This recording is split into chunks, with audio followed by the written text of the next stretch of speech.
അസ്സലാമലൈക്കും. എന്തൊക്കെ ഉണ്ട് എല്ലാവരും വർത്തമാനങ്ങളൊക്കെ സുഖം തന്നെയല്ലേ? അപ്പോൾ ഇവിടെ കുഴപ്പമൊന്നുമില്ല കേട്ടോ, അങ്ങനെ പോകുന്നു. ഞാൻ വെള്ളപ്പം ഉണ്ടാക്കട്ടെ, അവസാനത്തെ ഇങ്ങനെ വെച്ചതാട്ടോ വെള്ളപ്പം മൂത്തട്ടെ. പിന്നെ മുട്ട മസാലക്കറി കേട്ടോ, ഉള്ളിയും കിഴങ്ങൊക്കെ കൂടിയിട്ട് മസാല കറി മസാലപ്പൊടിയൊക്കെ ഇട്ടിട്ട് പിന്നെ അതാ വെള്ളപ്പം നേരെ ഇരിക്കണം. അപ്പോൾ നല്ല രസമുണ്ട് കേട്ടോ. അങ്ങനെ വെറുതെ തിന്നാൻ നല്ല രസമാണ് നമുക്ക് വെള്ളപ്പം ഉണ്ടാവും. അപ്പോൾ നേരമൊക്കെ ചെയ്തിട്ടുണ്ട്.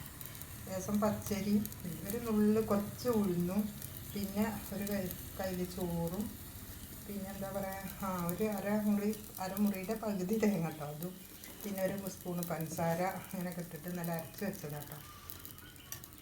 അപ്പോൾ നല്ല രസമുണ്ട് കേട്ടോ, തിന്നാനും നല്ല രസമാണ്. അപ്പോൾ കഴിഞ്ഞുണ്ടാക്കൽ ഇനി ചോറ് വെച്ച് ഇറക്കി വെച്ചിട്ടുണ്ട്. കൂട്ടാൻ കിട്ടിയിട്ട് വേണം, മീൻ കാക്ക കൊടുത്തിട്ട് വേണം. അപ്പോൾ നിങ്ങളെല്ലാവരും കണ്ടിട്ട് ഇഷ്ടമാണെന്ന് വെച്ചാൽ ലൈക്കും സബ്സ്ക്രൈബും കമൻറ്റൊക്കെ ചെയ്യണേ.